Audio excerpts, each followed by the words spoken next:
or Yeah. you turn, go to you first. Is that a thing? Oh, no, not yet. That's like Or boy I'll be like, and you? Oh, no. We'll kind of make a little No. circle out of With you. Oh, no. Don't make me sweat. No, I'm sweating. There's only 5 of us. I'm going to use you, Josh, I gotta go to that Joshua. I miss you and the other didn't learn our names. It's going to be fun. Trust me. Do you need a Yes, okay, awesome. Okay, oh, we got a chart. Oh, We got a thing. Ready? Good morning, everyone. Good morning. Go ahead and get started with our council retreat. Mayor? I call the Charlottesville special meeting to order. Madam Clerk, would you like to call the roll, or do you need to call the roll? I'll just note that all councilors are present. Yes. Very good. So I'm going to just start with first saying hello to our public because we are live streaming this meeting and we'll post a recording of it as well for anyone else to participate. This is council's retreat. We don't do these all the time, but we did do a fall retreat and now we're doing a retreat at the start of this year, partially because we also are welcoming Councilor Fleischer to the team and wanted to make sure that we give her the opportunity to connect to some of the conversations that have happened in the past and bring those conversations forward, and also give council the opportunity to revisit their procedures, get the required training that we have to go through, but also it's important for us to be able to do a check-in on strategy and goal making, goal setting, and get a financial update, because I always like to make sure that you know where we are, where we're going, and what challenges we may be facing in that. We're going to go ahead and get started and kick this thing off with an icebreaker led by Steve King, the new assistant to the city manager. See, things change when you start adding capacity to your team. Yeah. So he's going to bring forward an icebreaker for council specifically, but he needs props. So I understand. Not I'm props. involved in that. I just need to demonstrate it so that you all, when you participate in it, just to see how it functions and maybe hopefully demystify what is being asked. So Joshua, Sam, Evan, if we could just make a quick little circle. For council, we haven't had a chance to work a lot together, but I can tend to be a very heady person. So when Sam gave me this assignment, I was really thinking about what would be the appropriate exercise to get you all excited about what you were going to be doing today. And one of the things that I thought about was there's 5 members of council. You'll be asked to try to set 5 strategic goals. And so what better way to start your strategic retreat is with a game that is called 5 Things. Okay, the premise of 5 Things is really to try to get you excited, also try to get you just to think more spontaneously, because again, I'm really heady. So this is one of those exercises I try to do to try to just break that up and really just try to honor that very first thought. Okay, so the premise of the game is I'm going to ask a question of these 3 individuals. Okay, and what I need you all as an audience to do is as they name the thing, you're going to count it as they go. When they hit 5, we're all going to say 5 things. Okay? But the premise for those that are going to ask the question is really just to honor the very first thing that comes in your mind. So you're just giving an answer? Correct. Okay. The very first thing that comes into your mind. Okay? Now, Joshua, tell me 5 things you should spill on purpose. You want 5 actual things? Yes. All right. Cologne. 1. Bad bourbon. 2. Really, really bad music. 3. Anything with broccoli on it. 4. Good ideas. 5 things. Okay, that's the game. Wow, You did great. All right. Okay. So everyone, as they're counting, or as they're saying their things, you're going to say 1, 2 as they count, and then we're going to say 5 things. Okay. Sam, tell me 5 things you should take with you for the perfect beach vacation. Got it. Okay. iPad. 1. Twizzlers. 2. Cheetos. 3. Sunscreen. 4. And rum. 5 things. Okay? Evan. Yes. Tell me 5 things you need to pack if you're going to travel the country with your wife in a car across the country. For instance. The kitchen knife. 1.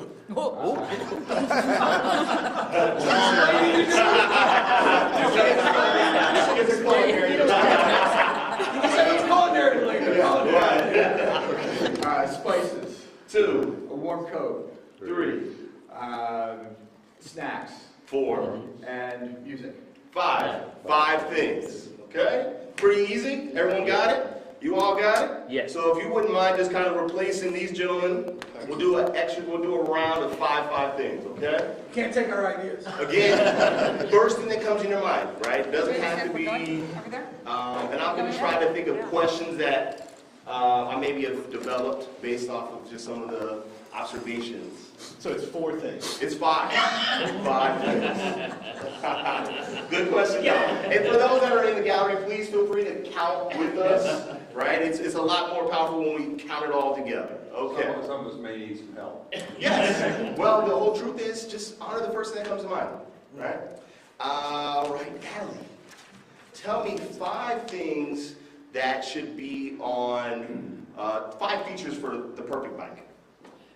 2 wheels, 1, a seat, 2, handlebars, 3, safety lights, 4, and working brakes. 5. 5 things. All right. Michael, tell me 5 names for a community event that doesn't currently exist. 5 names for a community event. I got a softball.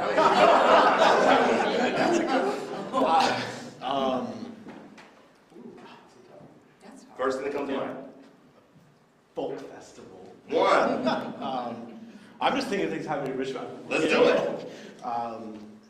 Strawberry festival. 2.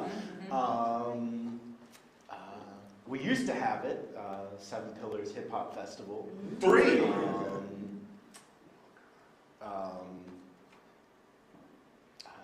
Something around your favorite food. Watermelon. True, Watermelon Festival in Richmond. 4.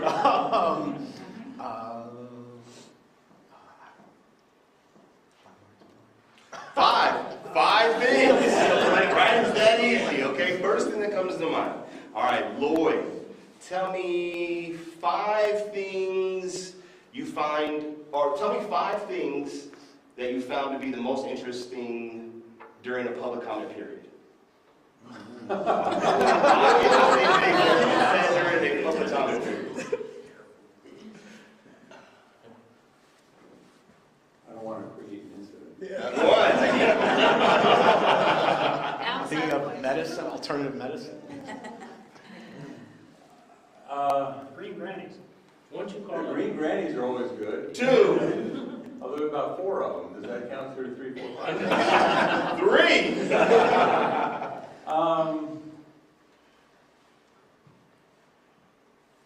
Won't you call it Trucious or something like that? One Well, time. the public recognition for CHS sports teams. 4.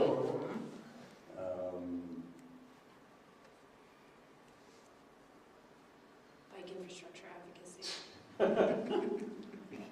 Passionate advocacy. Yeah, well, I'm thinking of the one guy who stood up to berate me personally.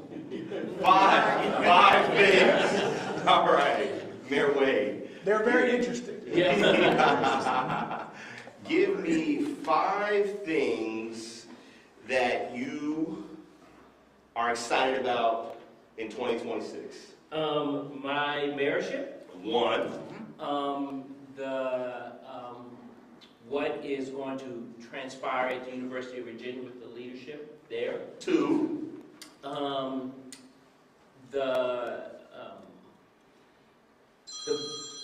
The budget process is going to be very interesting this year. 3. The actual implementation of our new zoning ordinance, 4. I mean, with the lawsuits cleared up. And let's see, oh, I know, 1 full year of my retirement. 5 things. Okay, Jen, Okay. newest to council. Tell me 5 things that you you have been surprised about while sitting on the dais? The View. One.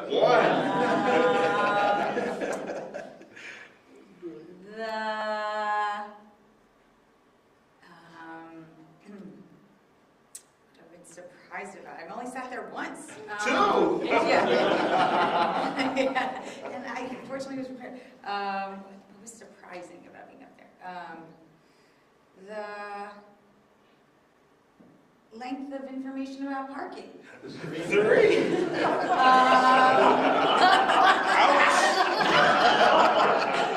They're already doing great. The link goes.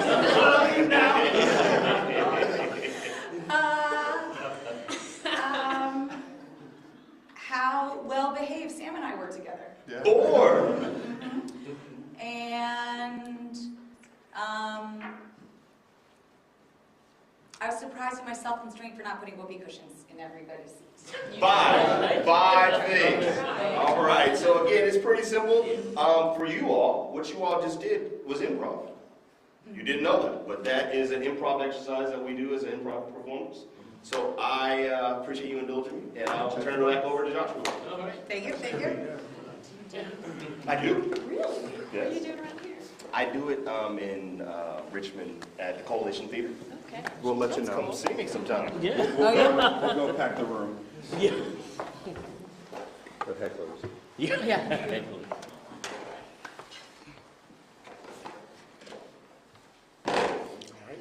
All right, so we're gonna dive in fully. I also just want to make sure I acknowledge the team who have assembled here. They're present in the room just to be a part of helping answer questions, especially if you have them. They're hoping that you don't need them, because I didn't tell them to prepare anything.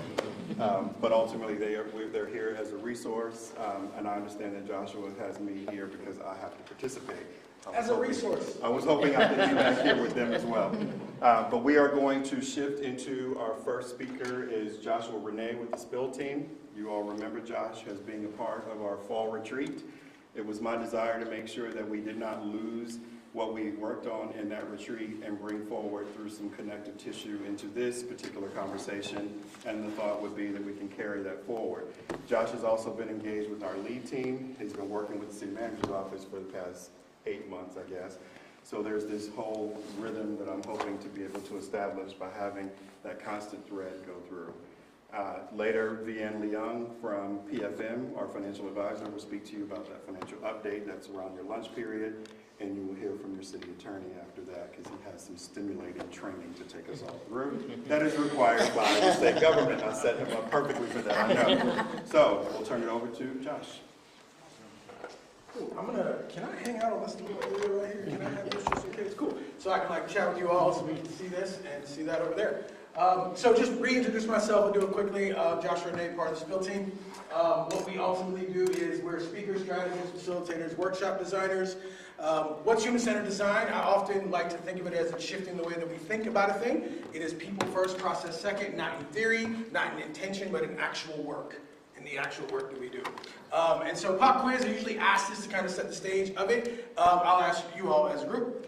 And you should have rehearsed answers at this point. But if I were to do something for you, what words come to mind? What words? Improv was great. So what improv, go ahead and throw out some words that come to mind if I'm to do something for you. Like, look what I did for you. Look, I did this for you. What words come to mind? To think critically. Okay. So I thought critically for you. What was it? Stimulate new thoughts. Yep, okay. Look, I did this for you. I stimulated new thoughts. I thought critically for you. But what words come to mind from doing something for you? What do you think? Like in general or Yeah, specifically look what I for did for you. this? Like, look, I did this for you. Thank you. Okay, cool. Yeah, awesome. Thank you. Okay. Yeah, I keep thinking about making dinner. For some reason, I can't shake that. It's all good. I love that. I love that. That's like what someone does for someone, but Yeah. not in this context, obviously. But in general, like, what comes to mind when someone does something for someone? Generosity. Generosity. I thank you. Yep. I put in some thought. Is what I hear you saying. What if I do it for you? On the positive, like an act of service. Cool. Yeah. In service of. Government, it's not done with you. Yeah. You know where we're going with that, right? So 4 is like, you were in my mind. That's why, you can see that and say thank you. All good intentions. You were referenced. I thought I did something for you. Look what I did for you. Those are really great words, right? Maybe not necessarily the most effective because intention and execution are 2 different things. Because what I did for you may not be what I actually intended to accomplish. Going back to the meal thing, it's like, look what I did for you. I made this great meal, spent all this money, made all these decisions, laid out all this thing, invited a caterer, and you're like, man, this is awesome, but I don't eat any of this stuff. But look what I did for you. And you're like, yeah, thank you. But I don't eat this. Or, but look what I did for you. You're like, yeah, I can see the critical thought that went into it. But I don't eat this, right? So if I do it with you, what words come to mind? Partnership. Partnership. We're going to make that meal together because we need to make sure we sit down and eat. Yep. Partnership, collaboration. Collaboration, yeah. If I do it with you. What do you think? Michael? Again, especially with government, giving up some level of control over the outcome. Yeah, so shared power in there. Yeah, shared control, shared power. Yeah, that's a great answer. Yeah. Jim, what do you think? Same. That? Awesome. Okay. Lloyd, what do you think? If I do it with you. We need to trust each other. Yeah, so trust is in there. Shared power is in there. Collaboration, skin in the game. Everybody's working, right? We're doing it with each other, right? So yeah, those words are fantastic. They're great. And so alongside in collaboration, shared part of, and that is the difference, right? If you were to do it with someone, it's all the things that you just said. And it is a different way of thinking. You gave me completely different words. I always like to separate the 2. If we do the 4, this turns out to be a completely different thing. But if we work alongside, in collaboration, shared, contributed, part of, trusting, shared power, all those things, you have a completely different outcome. All that matters is what kind of outcome that you want. If the intention was to literally create a meal, have it laid out, and you not work and be a part of it, then I accomplished it. Rock on. But if the intention is to share power, have trust, skin in the game, it's a completely different way of thinking, value, and working. So that's kind of what human-centered design looks like. At a strategic level, in a cycle, it kind of looks like this, seeking to understand before we explore ideas, before you actually bring those ideas to life. We've talked about it a lot to say, remove your ability to understand and bring an idea to life, what happens? Or remove your ability to have creative ideas and bring it to life, what happens? Or just have good understanding, have good ideas, and bring nothing to life, what happens? The needle doesn't move, so it's a completely different way. What I want to do is kind of fast forward a little bit. This is kind of us in action. We do like some speaking stuff. There's another bald guy on the team. There's another bald guy, so we kind of facilitate like deeper level conversations. There is a shot that I want to actually talk to you about. This is why we're actually in the room today. What actually happens in a workshop? Pop quiz, just throw those things out. You all can throw some things out too, that's okay. What happens inside of an actual workshop? You kind of tinker. Okay, I love that. You know, that's a very soft, beautiful word. I love that. No, I've never heard anyone say that actually, like tinker in there. I love it. What else? What happens inside of a workshop? Y'all can throw it out too, improv me. Yeah, build. Build, okay, you build something, you tinker. What else? Measure. You measure? Creativity, yeah. What else happens inside of a workshop? Stakes. It stinks, yeah, absolutely. So some sweat, some work. Fine, mistakes. Oh, mistakes. Thank you. I stinks too. Especially if you're Very literal. working, The turpentine. and does the workshop have ventilation? It makes sense. Yeah, how come no one threw out like perfection happens in a workshop? How come nobody threw out like 100% precision? How come nobody threw out like getting it right the first time? Inside of a workshop. Those things don't happen inside of a workshop. So what I want, the words you just said are the expectation. That's it. Unless you want to throw out perfection has in the workshop, precision. Eventually. Yeah, inside the workshop, eventually we land on something. But precision. All of what it took to get there was probably mistakes, work, trust, breaking things, whatever. That's the outcome. Eventually you have an outcome. But what we're doing is building, creating, tinkering, having ideas, the action words inside of an actual workshop. The outcome is like, look at what's there. Well, now we're not working on it anymore. It's done. It's there. So the work that happens in a workshop are all the things that you actually listed. And that's how we strategize, is learning, thinking, and doing all at once. Kind of want to go over some retreat things. Retreats are, for the most part, they're calmish. We plan inside of them. We strategize inside of them. Those are also 3 things that happen in a workshop. I promise you, all the things you didn't make, like perfection, will not happen today. Precision, we'll try to get a little clear, concise. But we're gonna like create. It's gonna be a little comish, a little chaotic. It's gonna tinker a little bit. If you need to roll up your sleeves, you can do that too. We're going to workshop. Me sitting up here and talking to you all day is not a workshop. That is me sitting up here talking to you all day. It's different words. So, with that said, workshops and retreats allow you to go from, just come away from the demand of the everyday. They also like a place where direction and decisions are made, assisting in closing gaps between who we are and what we want to be. Should be a first response. Coming away to actually go tinker and think and strategize and plan and break things and make mistakes is a good thing to do. We heard the phrase all the time where some people's like, you should have workshopped that more. But the telling is to go away and like go do all of those thinking. All of that happens. So successful retreat both needs desire, hope, and discipline and focus. So cool. It looks like this sometimes. This is the messiness. There's probably some smelliness going on inside of here. Michael, they're sitting close together. Probably a little bit of that. You might see some hometown heroes in there. But a workshop, it's messy. It is ideating. It is moving. It is all of the things. And so it is learning, thinking, and doing all at once. It feels like this at the end of the day. I promise you, especially if you're tinkering and making mistakes and learning from those and rebuilding, it will feel like this at the end of the day. Because we worked, shopped. We worked. Like, work is tiring. It's work. You will go on an emotional roller coaster. Promise you. There's going to be ups, downs, highs, lows through it, especially when people tinker, especially when they make mistakes. I don't know anyone's ever like, yes, I made a mistake, and energy's super high. We're going to have some lows, right? We're going to have dissecting analytical moments where we look at those mistakes.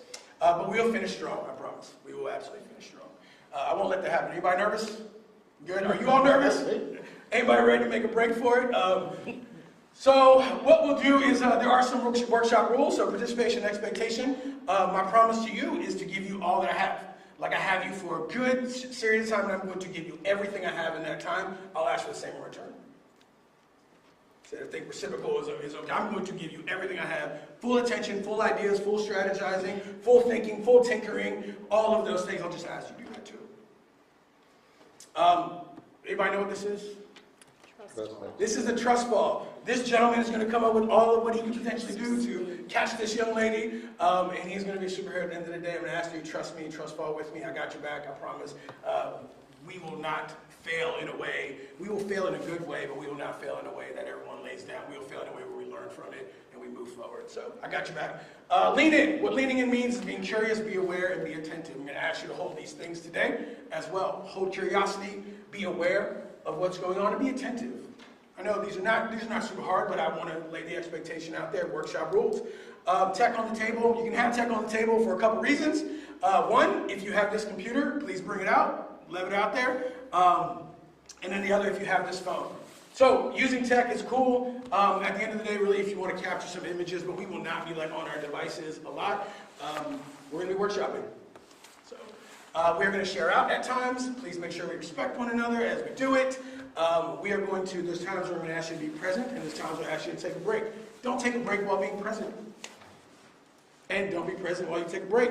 Like, honor your breaks and honor being present. Be fully attentive, lean in, be present. Let's do the work so we can make it happen. There are times we're going to work together alone. Ultimately saying we're going to do some independent work. Might not be speaking out loud. We're not going to be playing to this thing or anything like that. There are times we'll do some work, and our work will connect to some of the other people's work in the room. We're going to work together alone. Is this anyone that you'll write an answer, rewrite an answer, to write an answer, and then rewrite an answer again? Overthinking is not allowed. Overthinking is not allowed inside of a workshop. And then I want to, a couple other rules. I'm going to ask you to put me in a circle of trust, okay? Please do that. I promise it's important. But there are some other workshop rules that's going to happen today. So, workshop rules. There are no policies or programs. There will be no departments or owners in our kind of conversation. We will be speaking in outcomes and movement, not in solutions. There are a couple other ones. One voice at a time. And disagreement is allowed, derailment is not. Is anyone like, what in the world are we actually going to do? Is anyone thinking this? If Sam, we can't talk about those things, what in the heck do we actually come here to do? If we can't derail the conversation, or if I can't speak louder than the next person, or if I can't just lean into the policy, then what are we actually here to do? Please keep me in the circle of trust, as we go through it. I want to tell you what we're here to do and kind of a recap of what we did last time. It's about direction setting and not decision making, okay? Last time we were together, so I want to ask you real quick, what is direction setting? What do you think direction setting is? Throw some words out to me. Setting priorities. Okay, setting priorities, yep. What do you think direction setting is? Wayfinding. Wayfinding, yep. Yep. Direction setting. Not decision making, I mean, there's micro decision and everything, but direction setting as a whole. Setting, aligning goals and actions. Okay, aligning goals and actions, wayfinding, yep. What is it not? What is direction setting not? Minutia. Minutia? Yeah. What is it not?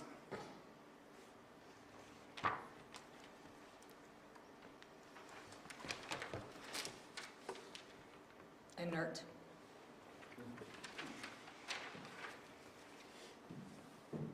What is it not?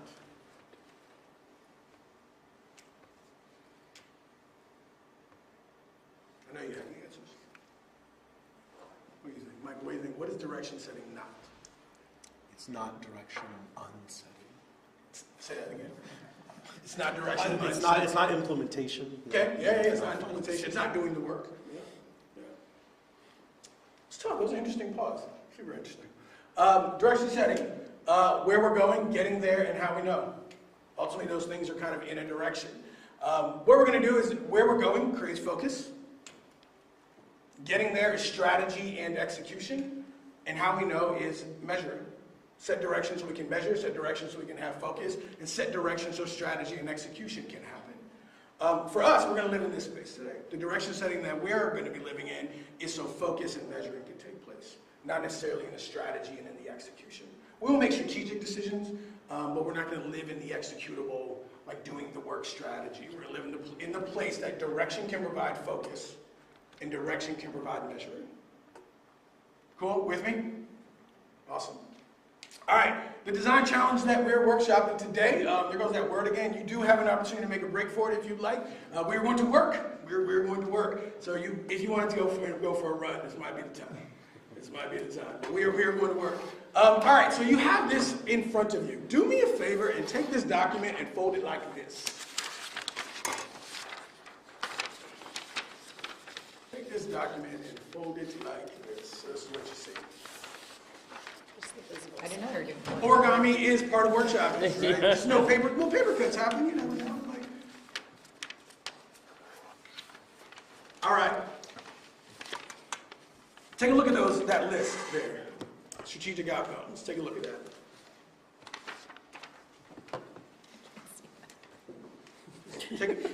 Yeah, I'm so sorry. I have to take a picture. That means it I'm sorry, I need new glasses. Let's take a look at it. Glance, internalize it, sit with it for a second. Allow both head and heart, which is value system and thought processes, to both connect around it. But just sit with it for a second, those strategic outcomes.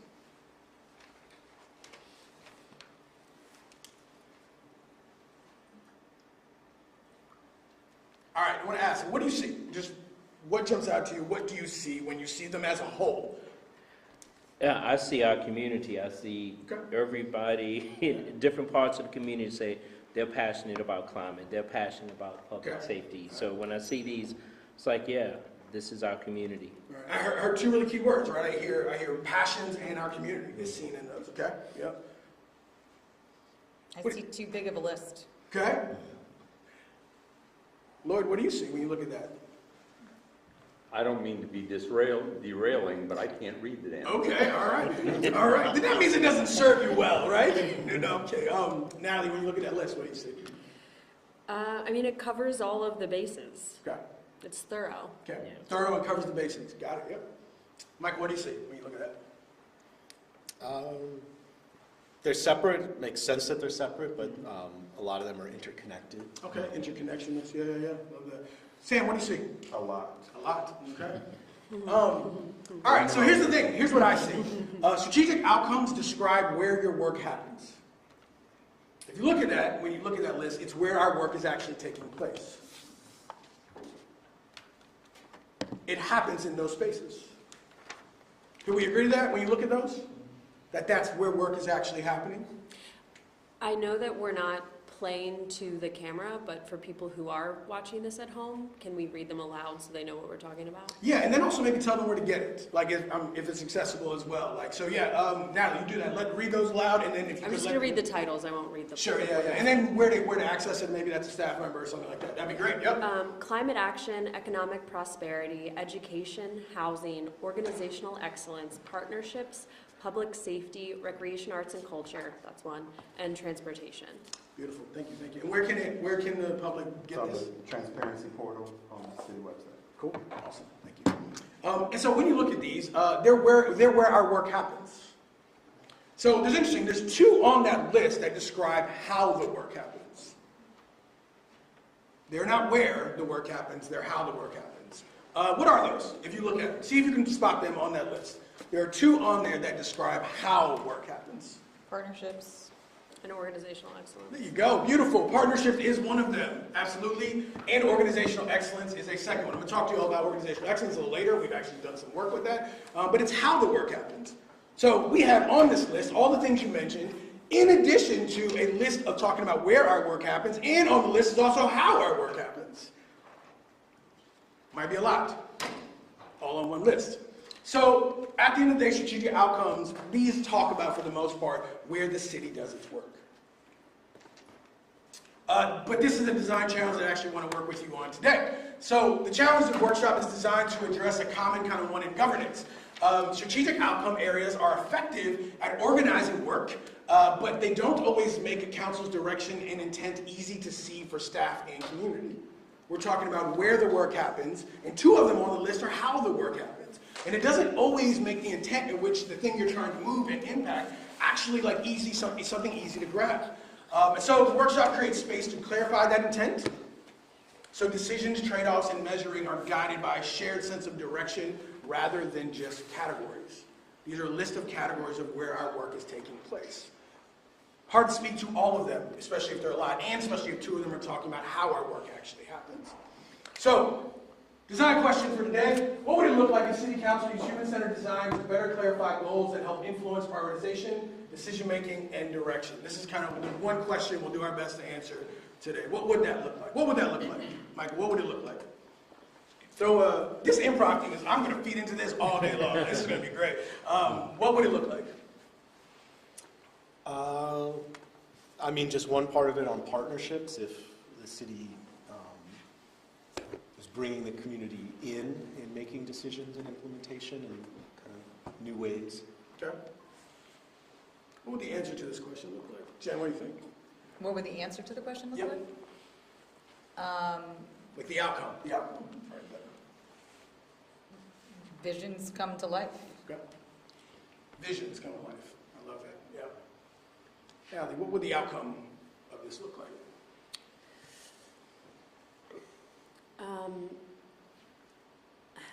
So there's like a balance between hearing feedback and also providing education, Yeah. so that when people are providing feedback, they have a fuller sense of what they're talking about and what their decisions would lead to. Sure. Yeah. So the outcomes is something that can do both of those.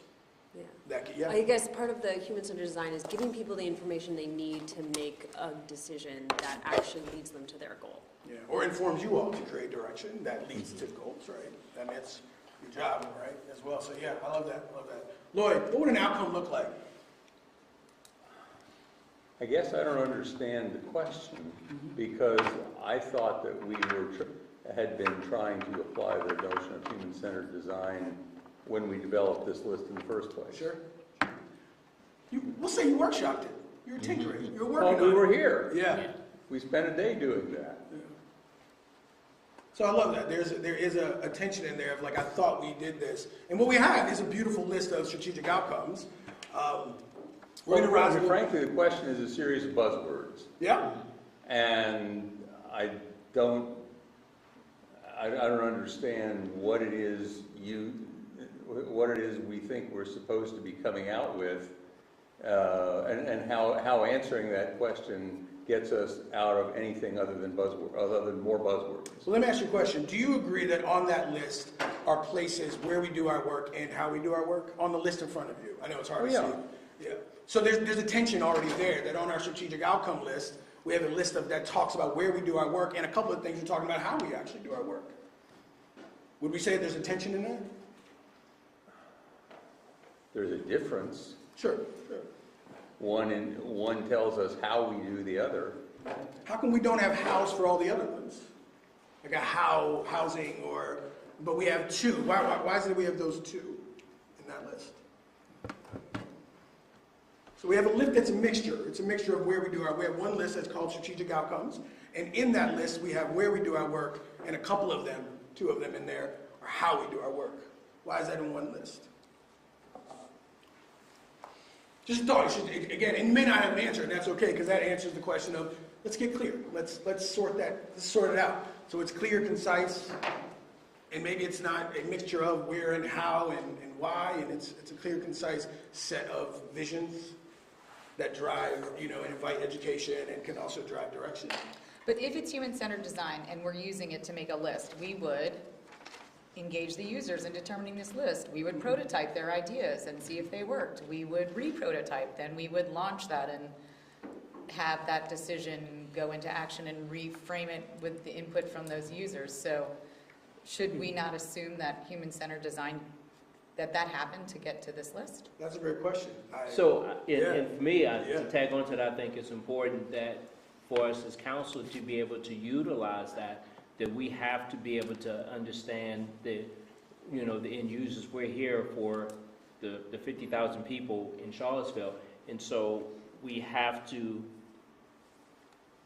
connect with those who not only come to council meetings and email us, but probably, I don't know, the 90% of the people that don't do that, but have a voice, but may not connect with us. So let's the end of this, what it looks like is maybe a series of clear, concise pillars that we can go and actually have conversation with the community on.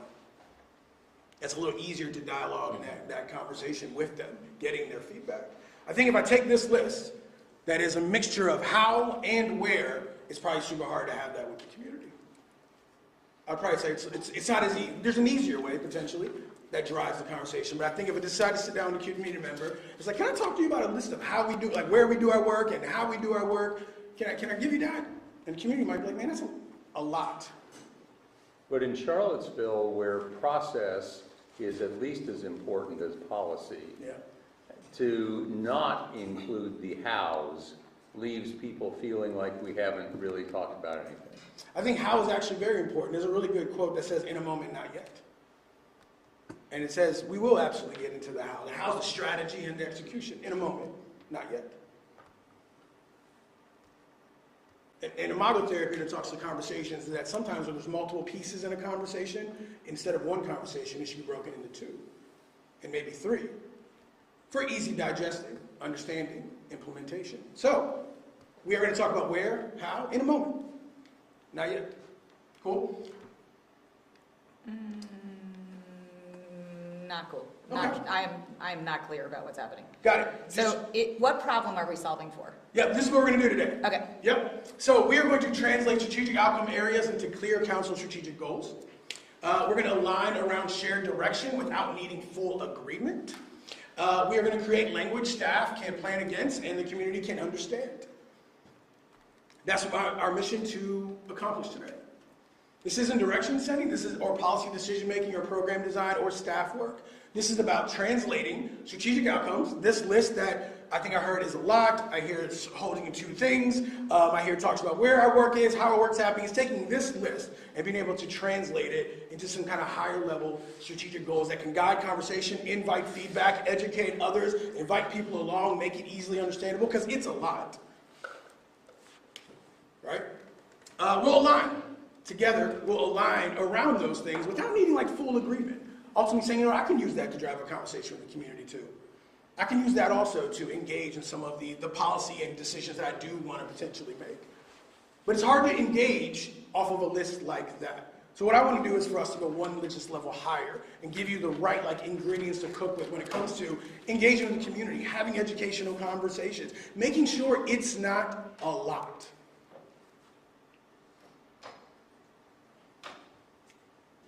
So what I'll ask is that trust the process to see if we could translate this, align, and ultimately create language.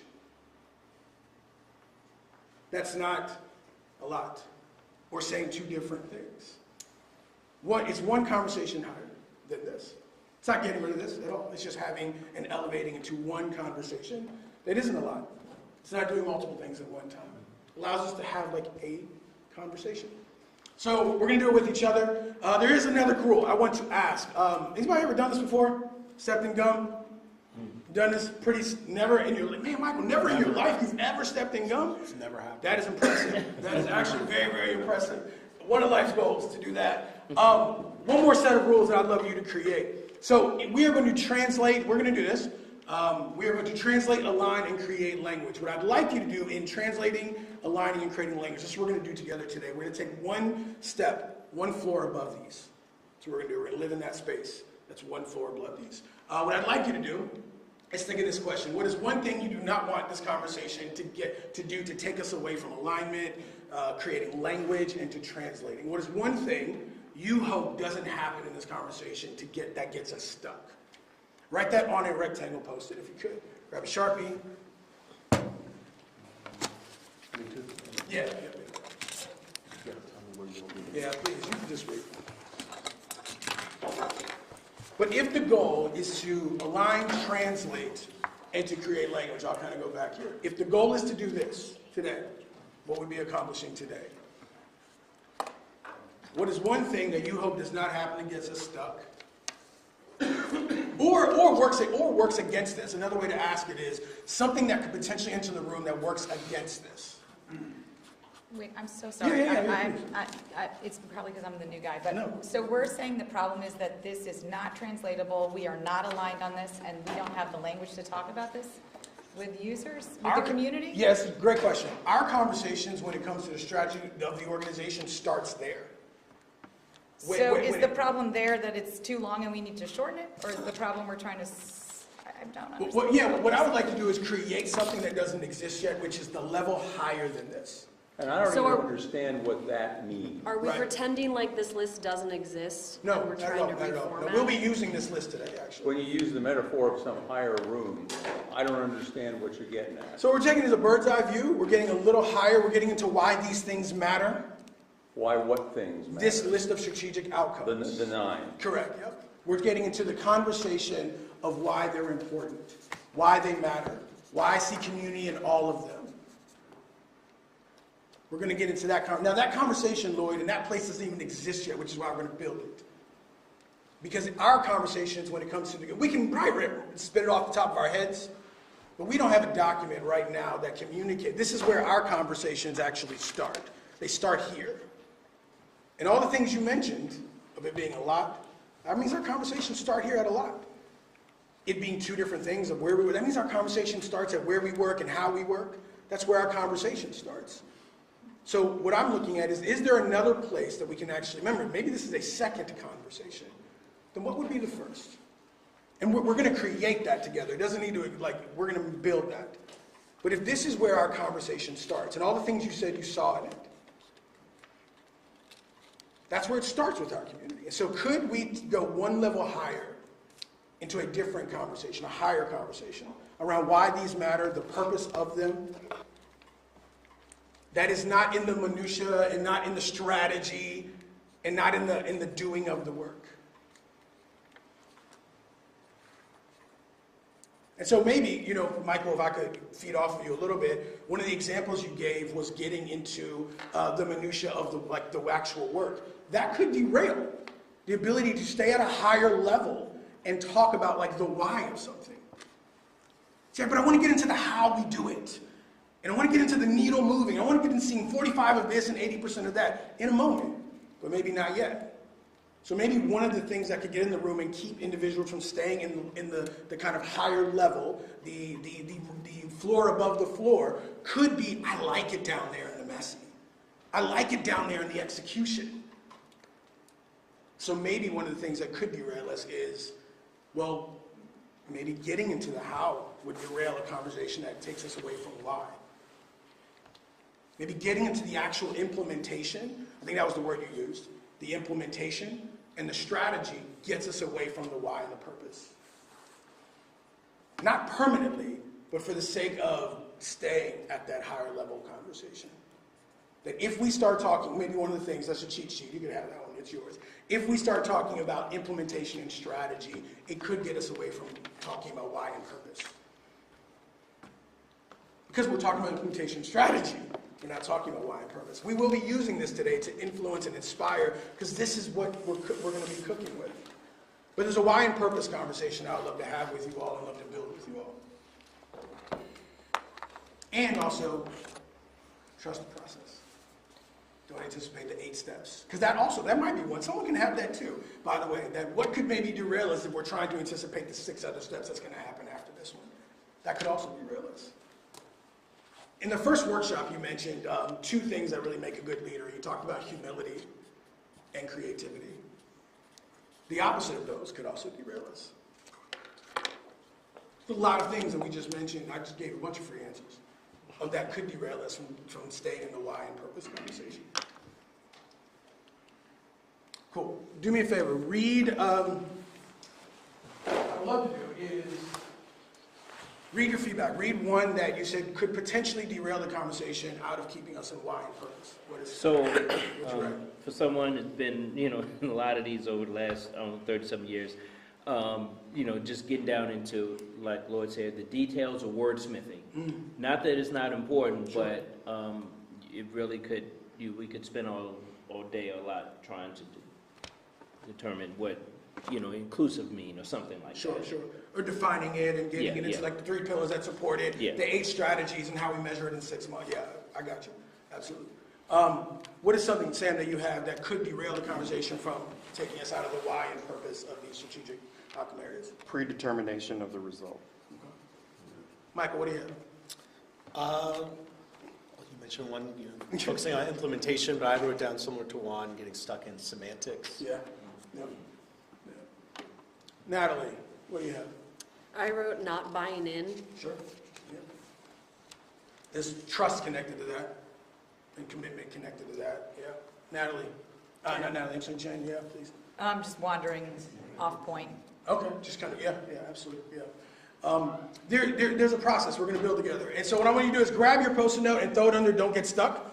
Put that underneath there, please. My hope is to not point back to them often, but I want them up there just in case. You all just listed a series of behaviors that could potentially get us stuck.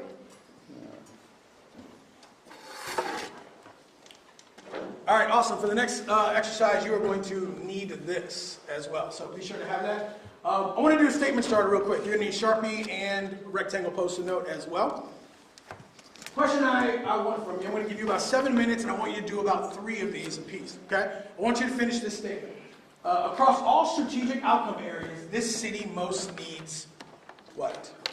And you get to finish the blank. You get to finish the blank.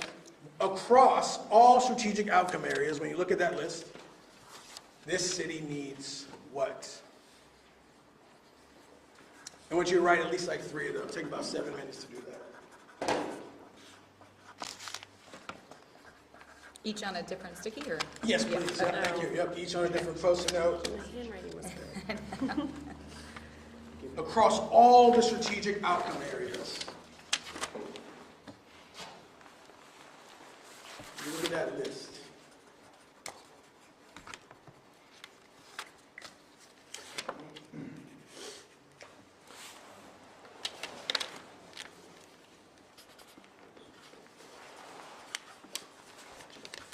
If you land on your first idea, or if you look at your idea and want to rework another idea, that's cool too. You got some time on you to do it.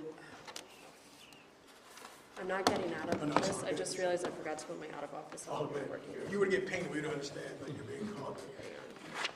Oh, But take a second and like really reflect on that list and say, you know what, across all of these strategic outcome areas, this city really needs.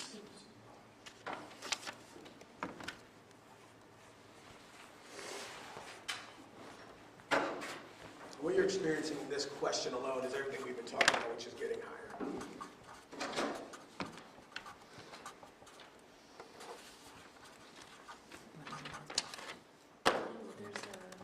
a crossword, but it's not working. Did you get it to work for you? No, not as far as I know, but I don't know whether I'm actually connected.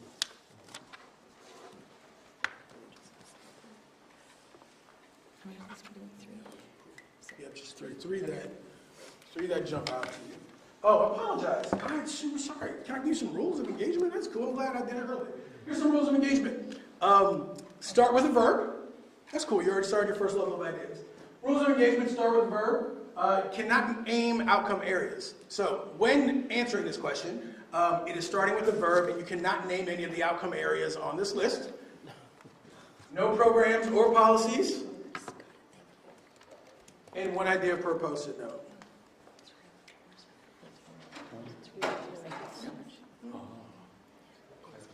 Start with a verb. Yep. Start with a verb. Check it out. No naming outcome areas. And no programs or policy. Yep. Might work on the verb. For the English major, yes, you're right. Might work on the verbs. So cross-check your answers to these set of rules.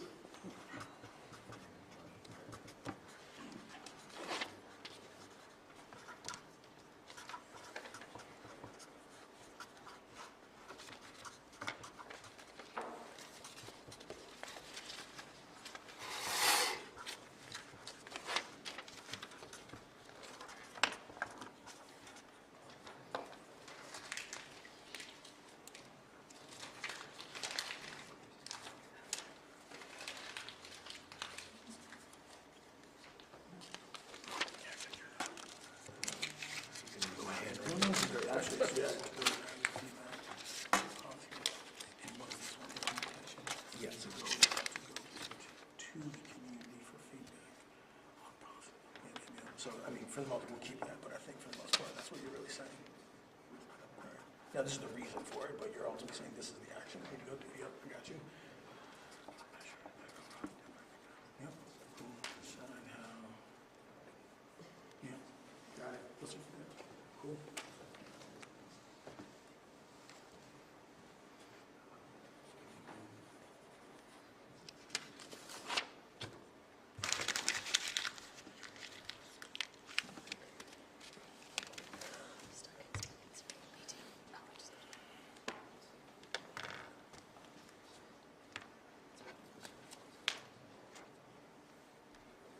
All right, maybe about another 2 minutes. Cross-check yours as you wrote them. Make sure they start with the verb, that you're not naming any of the outcome areas, not mentioning any programs or policies, and that you do have one idea per post-it. Check your Oh, yeah. Yeah. Okay, go ahead. You wrote that with a quick. Love it. Okay. Hopefully you have your three. Do me a favor and bring them up here and throw them on this wall right here.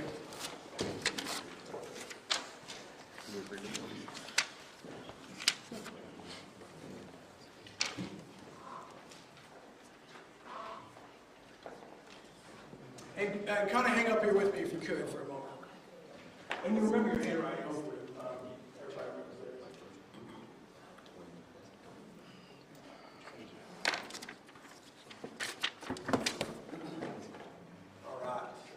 I want to be able to share some rules of engagement for sharing them.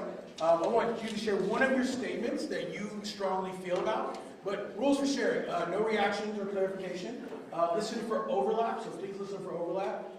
Trust the process, and the silence that we're looking for is actually intentional to be able to sit, absorb, hang out with. And then I'm going to ask you to do some strategic thinking with me, if that's okay, as we're hearing some of the answers and the overlap as well. Begin to think about as you look at yours, I want you to share one statement that you feel most strongly about. The silence is intentional for the rest of the group, just the rest of the group to absorb it and sit with what you're saying. There is no explaining it, and then please hear for things like that. So, cool. Sam, you want to start with across all outcomes? And you can say the statement. We can say it loud enough so the camera can hear us as well. Across all outcome areas, this city needs to, and then you'll give us your answer. So after you, sir. Across all outcome areas, the city needs to engage.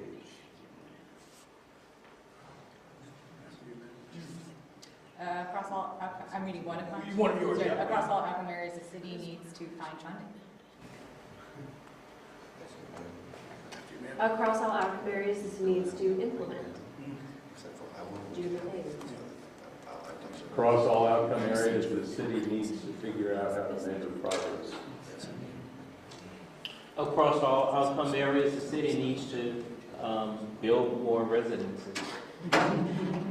Which does affect all of the areas. Hold on, did I hear alignment? Go ahead. Across all outcome areas, the city needs to measure impacts across different economic classes. Jen, can you do your beautiful mind thing? And let's see, like, look at some grouping. We can talk with the group and just see what themes clustering them together. If we could. Just from those one that were read, or? All of them at this of point, them? yeah. All of them at this point, yeah.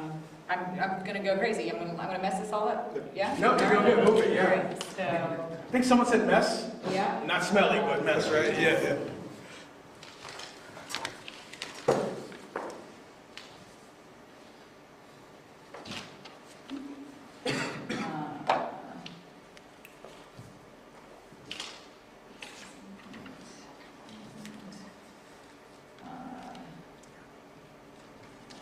In a moment, I'm going to ask her to like tell us what she saw, and we're going to like talk it through. We're just going to get a good starting point of what looks like it belongs in a family.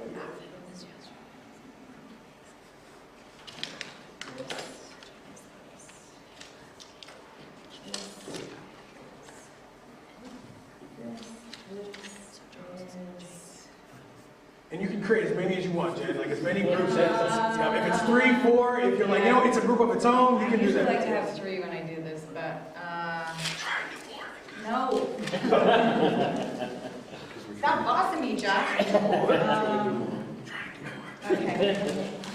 We're doing less, this whole thing. Not yet. In a moment, not yet. In a moment, not yet. Okay. You got this, I believe This in is you. like, okay, this is gonna live here. I got So it. close to this. Okay. I see you put it in close proximity of the other group, just for like that sake of relationship. I see. It's like, I can't I see what you did there. Oh, look, I'm consolidating again. Uh-oh. Try and have like, if you could do 5 or something, or 4, that's good. Okay, I can do 2.5. Did you do 3 impossible? We're playing spades. Yeah, we're playing spades. Yeah. All right, 4 is good. I can deal with that. All right, tell us what you got, like, and we'll give you this in a moment. We might do some labeling in a second. Okay. But tell us what you got and just what you're seeing. And when I'm talking out with the group, we want to get some agreement that these might be 4 different kind of things that have something to do with one another. Okay, so this is the city, I would say it all falls under accountability, but that is just the word I first came to mind. But the city needs to, we'll say, like, know when it's And when you have that, go ahead and read us that group too. Say, you know what, almost walk us, remember math, it was like show your work, the teacher was like show your work. Show your work, read us those things and tell us maybe how you got there and then we'll talk it out as a group. Okay, so Show your work. figure out how to measure progress, measure impacts across different economic classes. Although I would like to just, this is one, and this is like. It's a where, It's in a a, sense. yeah, Yeah, it's a yeah. two things. Yep. Decide how to measure success for together. I put drive creativity over here because measuring is often a dreaded Excel Gantt chart, and creativity can help maybe this not be so difficult. Okay. But really, we could do that for all. I was thinking that, like, maybe we want to put it over here for now. A little parking lot. No, not parking We lot. might Sorry, move back. It might move back in the We're not house. building any more Fine. No more parking. parking. That's true, good call, good call. Say that for the camera, I need you to. Engage is a lot about educate, but educate is a to-you, not to be confused with a to-the. Okay. And this is a for, work with, sorry, this is a to, for, this is a with together. But engage, you need to feel secure if you are going to engage. Go out to the community for feedback on policy development. Does this kind of feel a little bit toward education, a little bit? Like we're talking about information here? It's again, it's a twofer, so this is go out to the community means Engage, got it. The on policy development. That's the what, right? The what? Yeah. So that all needs clarifying. Okay, we'll come back to that. Yeah. Yep. And then this is the how, so this category is, I'm sorry, and while you're explaining this, Jen, also, we're thinking about this too, right? This is kind of, when you label, we're thinking about this as well. say what, sorry, then it means, say what it means. And, listen to what's said. And then. Faster. Yeah. Okay, so then, I'm just gonna brag on him all day. Oh, he loves So I it. love you. He loves it. Mustache and all. This is I got your back, Chris. straight up, I'm just messing with you all day, Chris. This is the how. Okay, so we're finding. This needs, across all outcome areas, the city needs to know when it's winning, say what it means,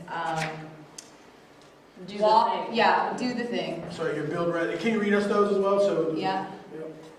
Yeah. Find funding, implement, build residences, create, why not, sorry, Do wage. thriving wage, what's that? Thriving ways. Thriving wage, Okay, okay. great, thriving wage. I think this should be up here, honestly.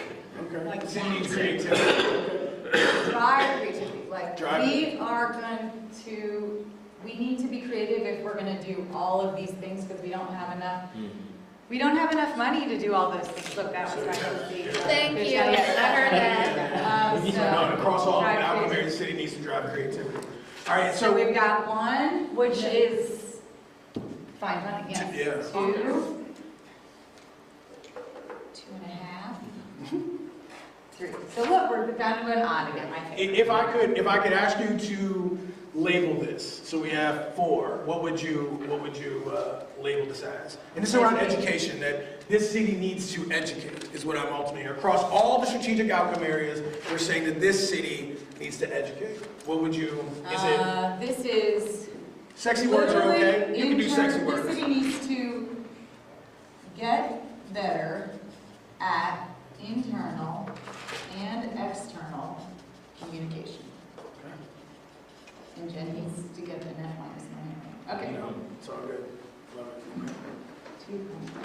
Because you can't educate anyone if they don't, like, you gotta be clear. Okay. I mean, And, clarity. and what's important about that is it'll get better feedback for the For this, yes. There's a dude trying to do it all, right? Like, you're gonna draw a bridge, I can do it. Bridging. You could probably bridge them all, right? You know, in a sense, they all have something to do with one another, right? Okay, strategic out. Can you grab your strategic outcomes origami, please, for a second? Bring that up here with you. Oh, you got it. All right, so I have an elevation check, and that is that higher Lloyd. We're gonna stay elevation check. So elevation check question. As you look at those strategic outcome areas, you got to memorize. You good? Okay. Here's my question. When you look at, we do the thing, is what I heard you say.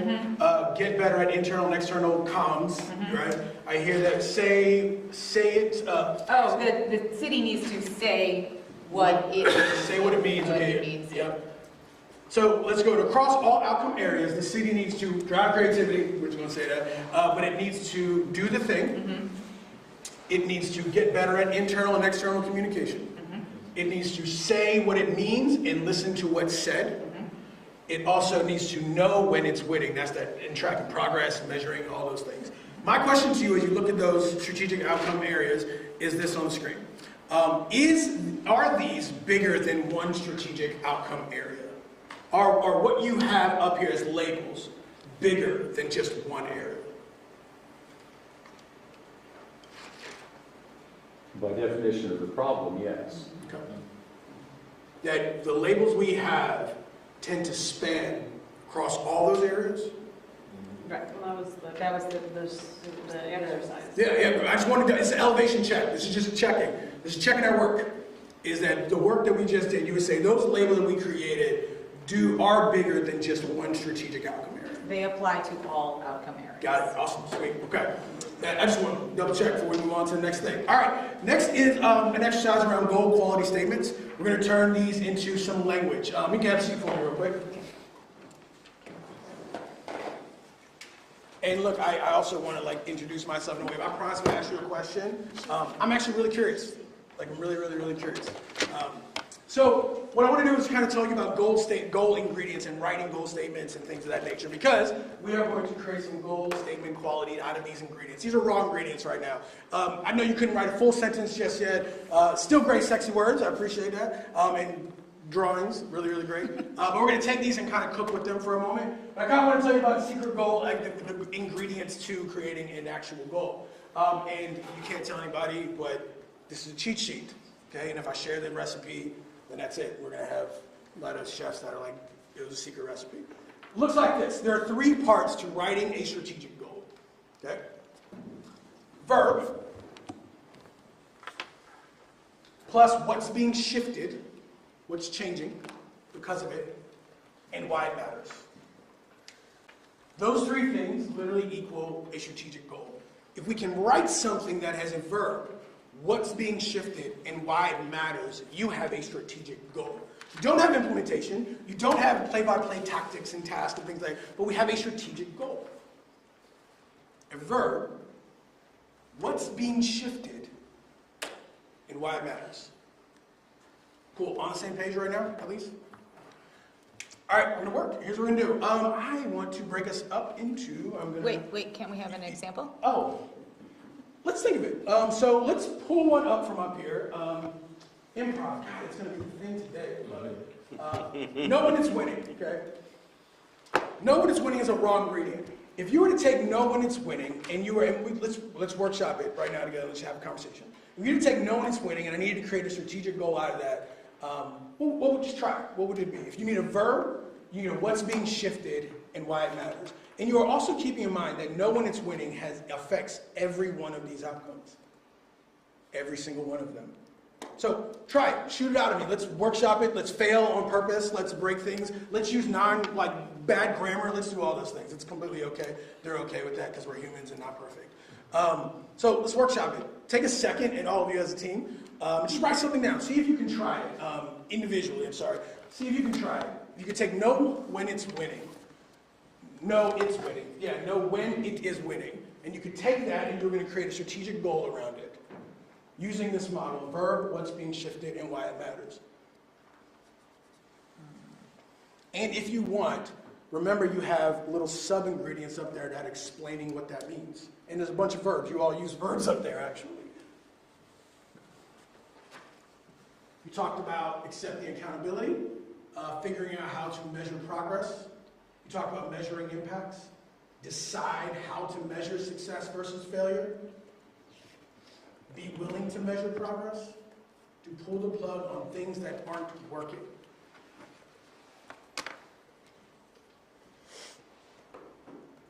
So you have a lot of verb ingredients over there around knowing when it's winning.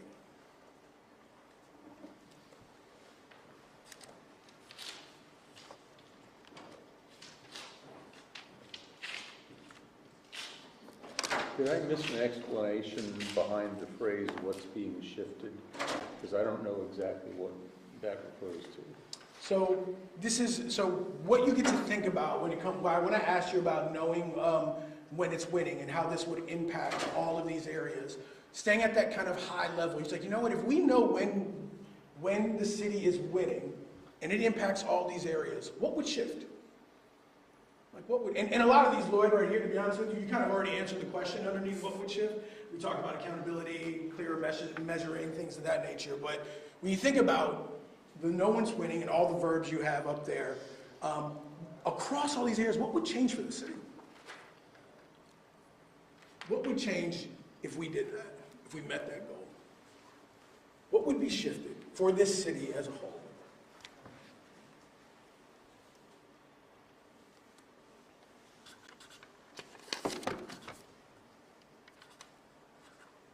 And then that thing you create about what would shift, why does that matter? Beyond every city thrives, like all of those things. But for you, specifically when you write that thing that you're talking about shifting, why does that matter? Especially across all strategic outcome areas.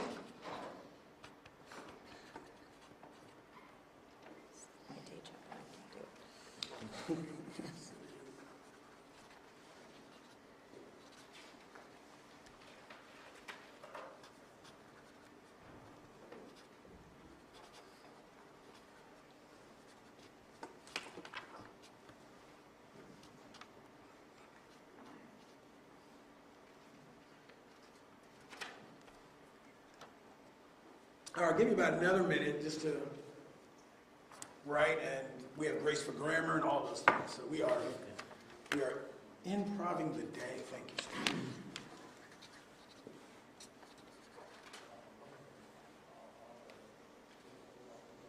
The city needs to know when it's winning.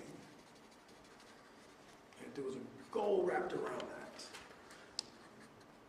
All right, Natalie, will you read yours out loud? Is that Yeah, cool? I wasn't sure quite what the mission here was, so I have two different ones. Okay. The first is analyze actions to understand ROI and where to continue, discontinue, or adjust investment to maximize effectiveness. Okay. And then the other one is celebrate achievements to encourage progress and confidence. That's great. That's great.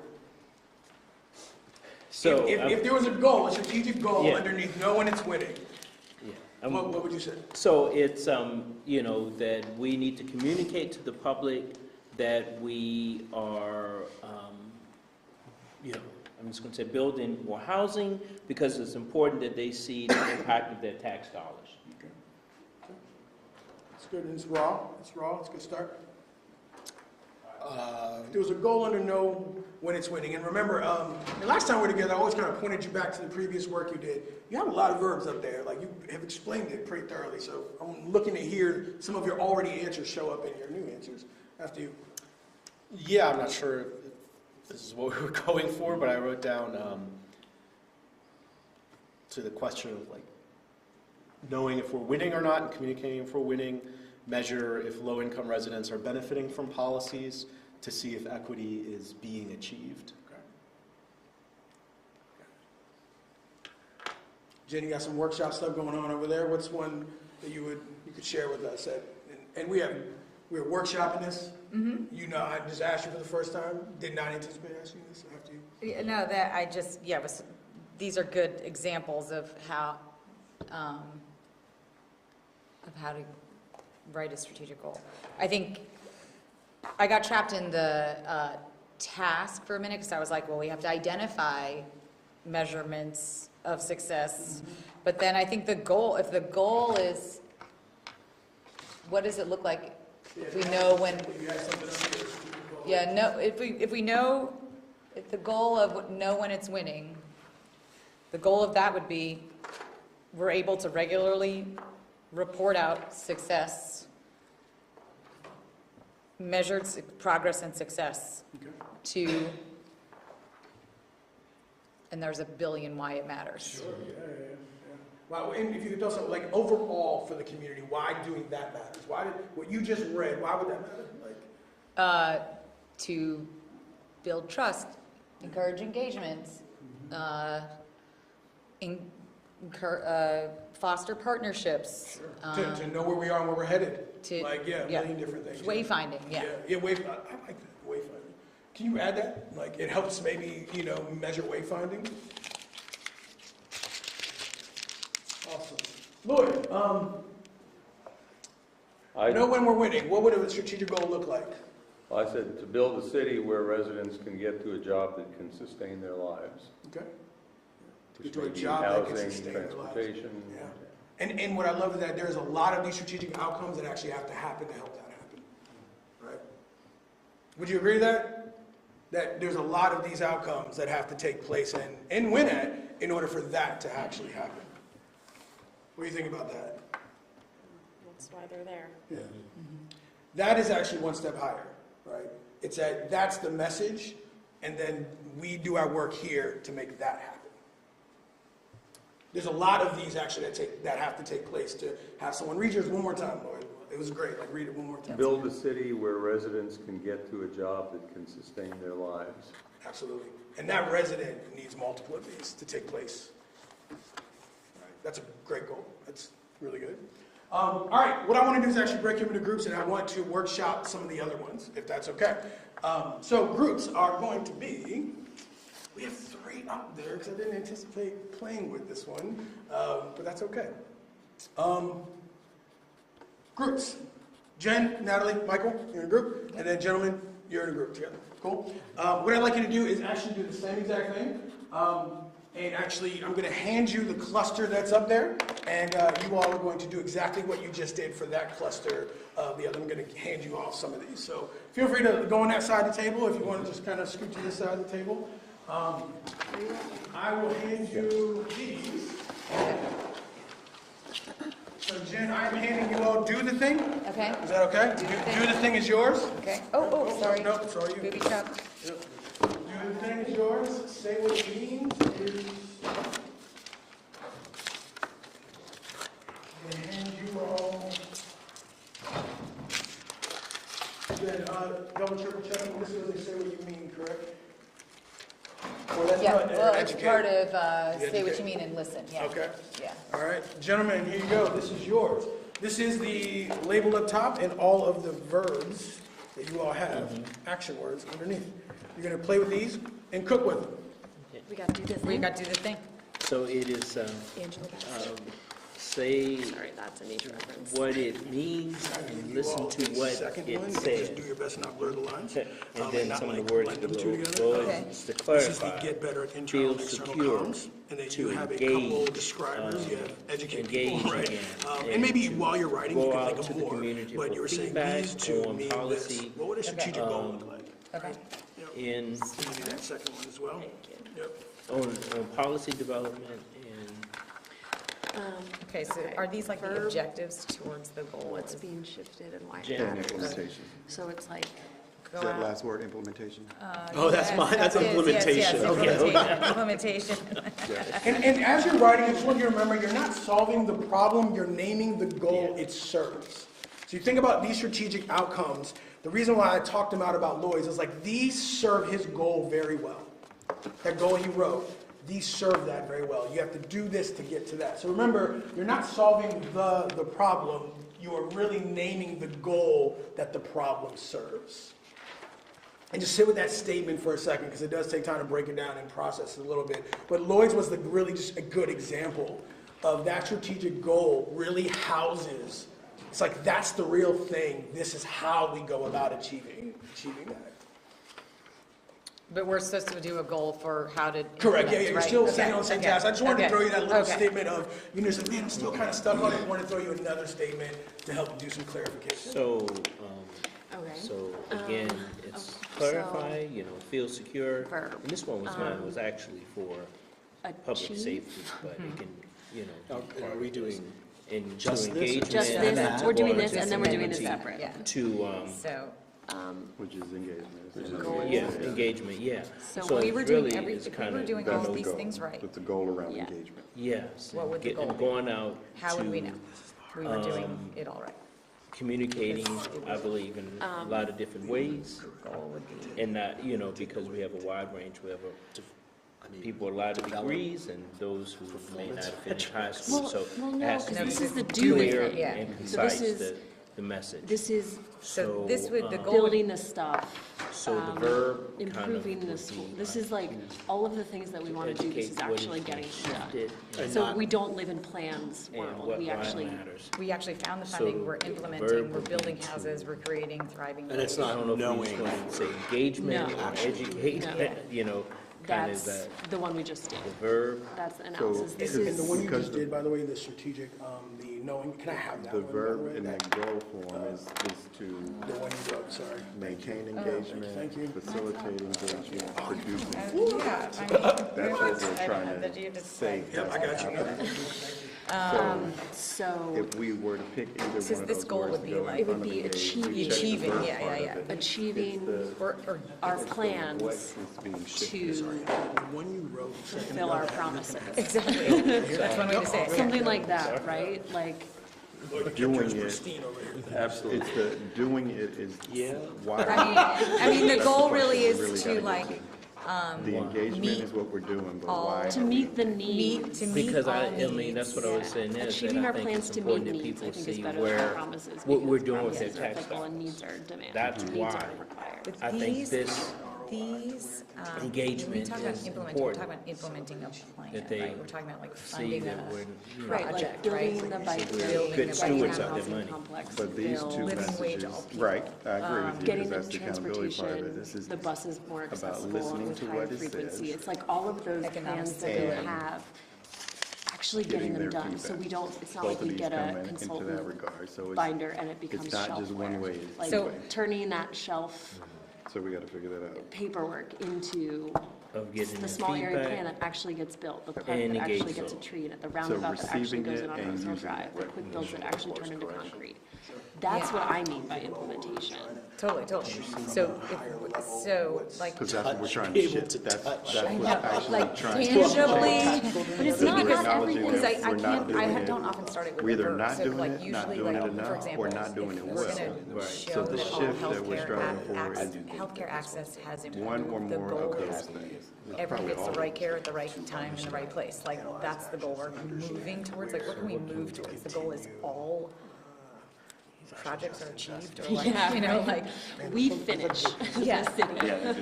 or is the goal like Yeah, every yeah. resident So I think believes that in we're every doing it, but we resident could has do an it improvement in life, like, more, or now we're getting too visionary? broader. I think it might be something like, Is there a way that you see what this means? something like a noticeable change That we're doing?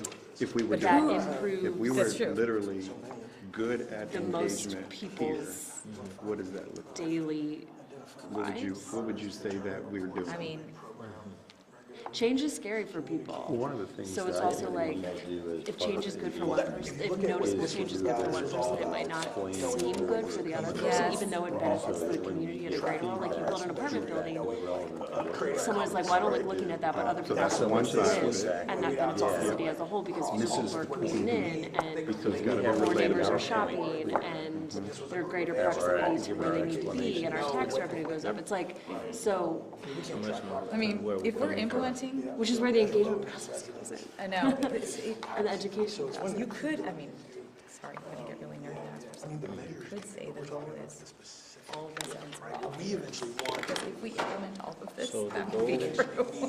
Yes, but is that the, Oh, let's see, the items sentence, are I can't do supposed to be skimming, like the sentence. So if we get so. But I think really, you know, connect with right, the thing, That is our sentence, that's the do is thing, a verb. yeah. Do- The is what's do what being we said. shifted, the thing is what's being shifted, and what matters, where we're do the coming thing from. to our priorities, meet the needs and achieve our goals. I mean, this is, you're right. and it is listen a to what they have to say so that we That's such a good banner. can, you know, Technology? create I'm saying because policies. I'm trying to find that's our council banner. You said, what would it look like? What would that word? What will we actually be doing? Correct. Lloyd said that we would be delivering this information in a way that could, that they could connect to. So we're not shooting over their How head. that, how you say that. But an incredible, But also what incredible, he's saying there incredible is so that musician. they And can they, give us guys appropriate who do, feedback. not stuff we That's should know, usable, but the other even one, usable made a podcast about him. that we listened to in So the what podcast. would that connection, what would that feedback? I'll definitely, Well, for us, we yeah, can't necessarily know what it would look like. Okay, if sorry, that's I'm there. sorry. But it's, what are we doing to ensure that we can get their More, feedback? the goal is. We're gonna bring Every it down. resident- We gotta every bring it down resident to has their what they level, for need. They sure. need We're not using to be- buzzwords and all that Yeah. stuff too much. I think it's We're, even, I think it's, Less lofty? I think it's, We're yeah, I actually think doing it's it, so we're more going Because that's like not a verb, to sorry. them. to prove that We're we going have a often. purpose.